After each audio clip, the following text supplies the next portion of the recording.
দুজন বীৰকে ভীমসেনে গদাৰ প্ৰহাৰে জয়ৰ ঘৰলৈ পঠাইছিল কিন্তু একমাত্ৰ দুশখনৰ ৰক্তপান কৰিছিল কিয় এই কথা জানিবলৈ হলে আমি ৰুচক নামৰ বেদ এজনৰ কাহিনীৰ মাজলৈ আগবাঢ়ি যাওঁ ৰুচক নামে বেধাই আছিলাপুৰ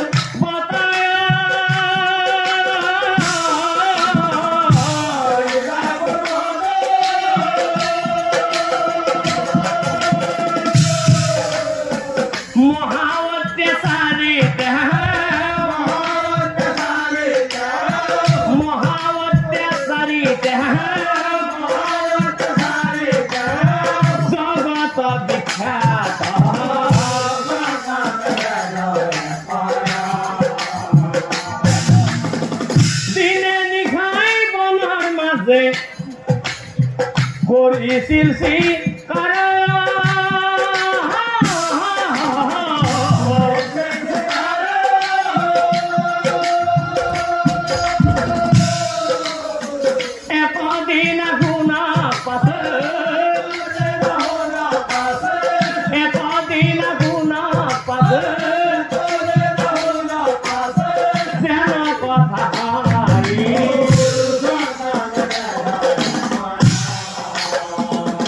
এদিনাখন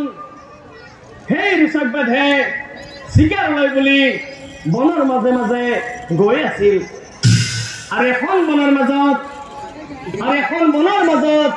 এহাল হৰিণী দম্পতীয়ে ধুনীয়াকৈ খেলা খেলি আছিল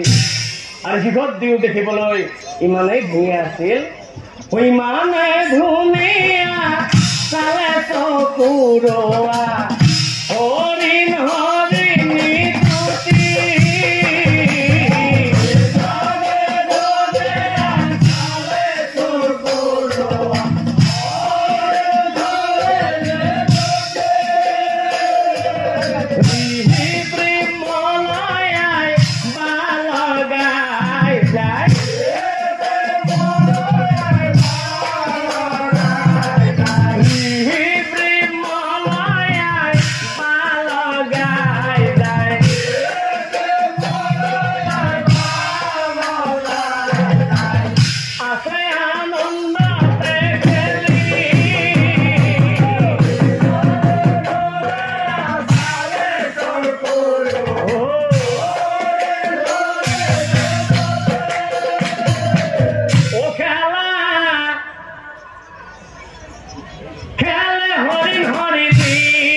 খেলিয়াছে মহাৰংগে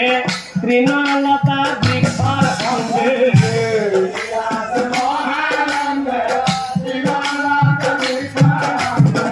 খেলিয়াছে মহাৰংগে তৃণলতা বৃক্ষৰ সঙ্গে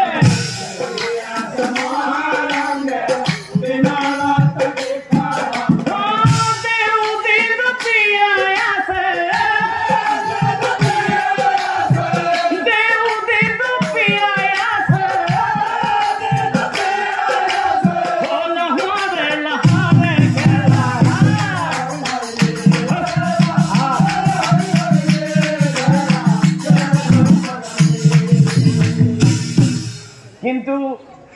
হাই বিধিৰ বন্ধন নেযায় খণ্ডন কাৰ মৃত্যু কেতিয়া আহে কোনে বাৰু জানে কোনেও নাজানে গতিকে চাও মৃত্যু যেতিয়া আহে কোনে জানে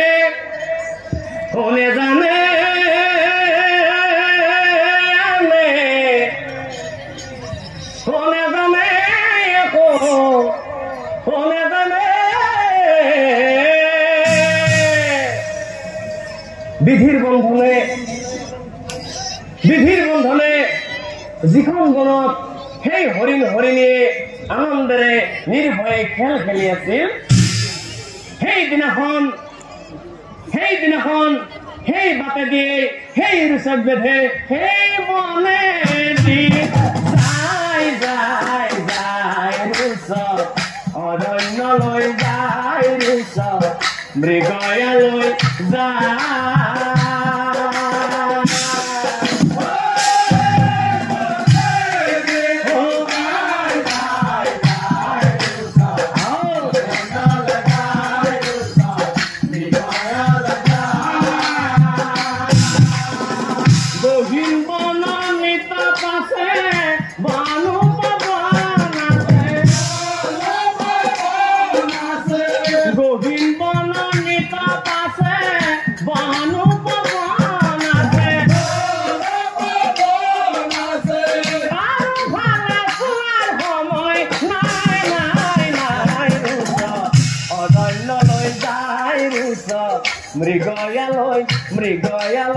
মৃগয়ালৈ যায়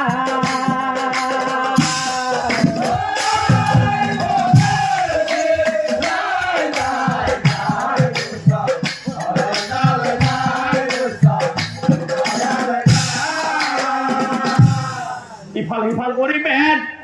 ঐ একবাহি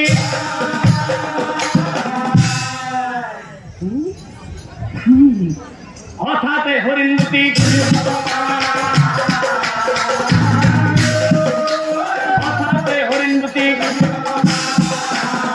এই বুলি বেধে কৈছে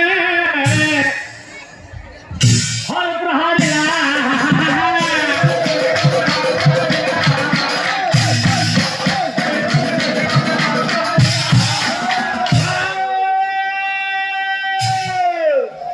হৰাঘাতে মতা হৰিণ